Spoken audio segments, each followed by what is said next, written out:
Bonjour à tous. Aujourd'hui, nous allons étudier le mouvement dans un champ de pesanteur uniforme. Prenons un projectile et lançons-le d'une hauteur h. Le système est le projectile et le référentiel terrestre supposé galiléen. Regardons d'un petit peu plus près. Nous avons deux conditions initiales.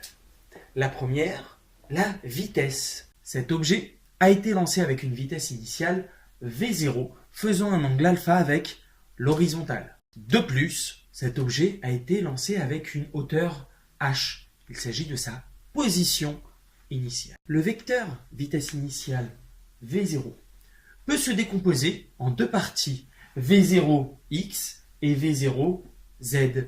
Avec v0x, la composante horizontale de la vitesse et v0z, la composante verticale de la vitesse. En appliquant le cosinus alpha est égal à l'adjacent sur l'hypoténuse. L'adjacent étant v0 cos alpha et l'hypoténuse v0. Donc cos alpha est égal à v0x sur v0, soit v0x égale à v0 cos alpha. Sinus alpha est égal à l'opposé sur l'hypoténuse. Sinus alpha est égal à v0z sur l'hypoténuse v0, soit v0z égale à v0 sinus alpha. Le vecteur vitesse v0 s'écrit donc ainsi. v0 a comme composante v0x qui est égal à v0 cos alpha, v0y qui est égal à 0 et v0z égale à v0 sinus alpha.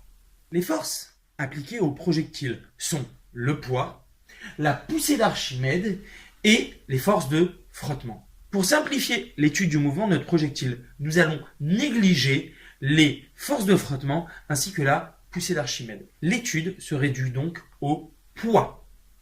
Appliquons la seconde loi de Newton.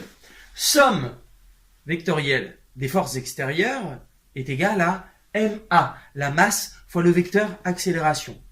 Or, les forces en présence sont le poids, donc P égale à ma.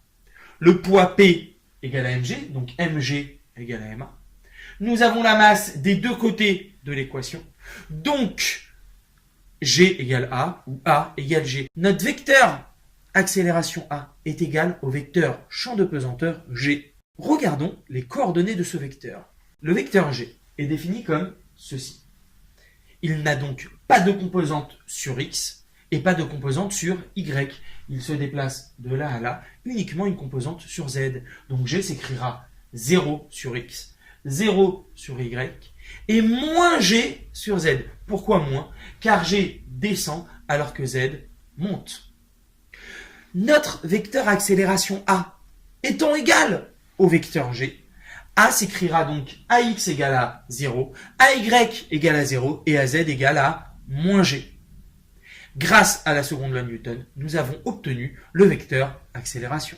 Le vecteur accélération A est égal à la dérivée du vecteur vitesse par rapport au temps.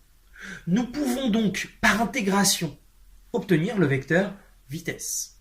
A est égal à 0, 0 moins G. Donc, notre vecteur vitesse, V, va être égal à C1, C2, moins GT plus C3. Nous avons donc un vecteur vitesse qui est composé de constantes. Or, nous ne pouvons pas le laisser comme ça. Il faut donc déterminer ces constantes. Pour cela, nous allons nous placer à l'instant initial, à t égale à 0. À t égale à 0, ce vecteur vitesse vaut quoi? Vaut C1, C2, moins G fois 0 plus C3. Donc C3. Or, rappelez-vous les conditions initiales. Le vecteur V0 était égal à V0 cos alpha, 0, V0 sinus alpha. Nous pouvons donc dire que C1 égale à V0 cos alpha, C2 égale à 0 et C3 V0 sinus alpha. Notre vecteur vitesse s'écrit donc V, Vx égale V0 cos alpha, Vy égale à 0 et Vz égale à moins Gt plus V0 sinus alpha. Le vecteur vitesse V est défini par V égale à D2 OM sur DT. V étant la dérivée du vecteur position par rapport au temps. Le vecteur position peut s'écrire soit OM, soit OG, avec G, le centre de gravité. Par intégration du vecteur vitesse, nous obtenons donc le vecteur OG, le vecteur position. Je vous rappelle que le vecteur vitesse va aller V, Vx, V0 cos alpha, Vy, 0, Vz moins Gt plus V0 sinus alpha. Nous allons donc les intégrer pour obtenir le vecteur position OG. Par intégration, OG. X égale à V0 cos alpha fois t plus une constante C4. Y, C5, une constante. Et Z moins 1 demi Gt au carré plus V0 sinus alpha t plus C6, notre sixième constante. Ne pas oublier le 1 demi, car lorsqu'on dérive du t au carré, nous obtenons 2t. C'est pour cela que le 1 demi apparaît. Comme pour le vecteur vitesse, nous devons enlever ces constantes. Pour cela, nous allons utiliser les conditions initiales. Je vous rappelle qu'initialement, ce projectile a été envoyé d'une hauteur h. OG0 s'écrit donc 0, 0, h. Si nous prenons notre vecteur position à l'instant t égale à 0, OG à t égale à 0, x à t égale à 0 égale à V0 cosinus alpha fois 0 plus C4, donc égal à C4. Y à l'instant t égale à 0 égale à C5. Et Z, en remplaçant le temps par 0, égale à C6. Nous en déduisons donc que C4 égale à 0, C5 égale à 0 et C6 égale à H. Notre vecteur position peut donc s'écrire OG égale X V0 cos alpha fois le temps. Y égale à 0 et Z moins 1 demi de G t au carré plus V0 sinus alpha t plus H. Pour résumer, nous avons obtenu le vecteur accélération grâce à la seconde loi de Newton. Nous avons obtenu par intégration le vecteur vitesse V et le vecteur position OG. On appelle aussi les équations horaires x, y et z de t. Cependant, nous pouvons être amenés à définir ce qu'on appelle l'équation de la trajectoire. Au lieu d'avoir x en fonction du temps, et y et z en fonction du temps, nous voulons avoir z en fonction de x. Pour cela, nous devons enlever le paramètre temps. Reprenons notre vecteur OG. Nous voyons que x égale à V0 cosinus alpha fois le temps. En isolant le temps, nous obtenons t égale x sur V0 cos alpha.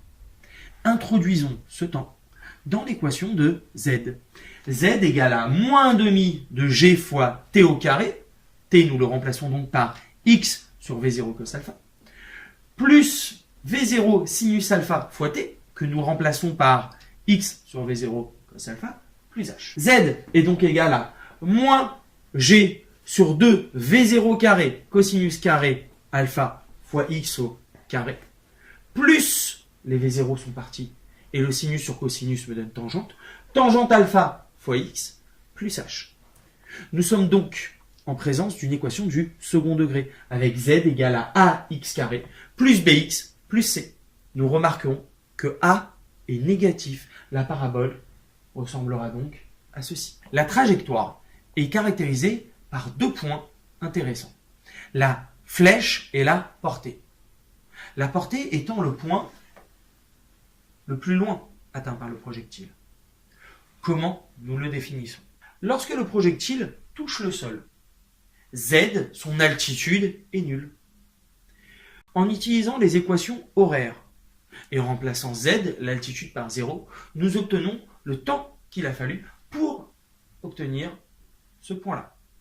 Nous le remplaçons donc dans x et obtenons donc la distance qu'il a parcourue pour arriver jusqu'à ce point-là. La flèche est le point le plus haut atteint par le projectile. Pour déterminer ce point, deux méthodes existent. La première consiste à dire que le point le plus haut est un maximum. Il suffit donc de dériver l'équation de la trajectoire et voir le point pour lequel cette dérivée s'annule. Car je vous rappelle qu'une dérivée s'annule lors d'un maximum ou d'un minimum. Deuxième manière de faire, c'est de dire que pourquoi le projectile ne monte plus? Car sa vitesse, selon z, égale à 0. Le projectile continue à avancer, mais ne monte plus. En remplaçant Vz égale à 0, nous pouvons obtenir ce temps pour lequel cette vitesse s'annule. Ce temps, nous le remplaçons dans nos équations horaires x et z. Si vous avez aimé cette vidéo, n'hésitez pas à la partager et à laisser un pouce bleu.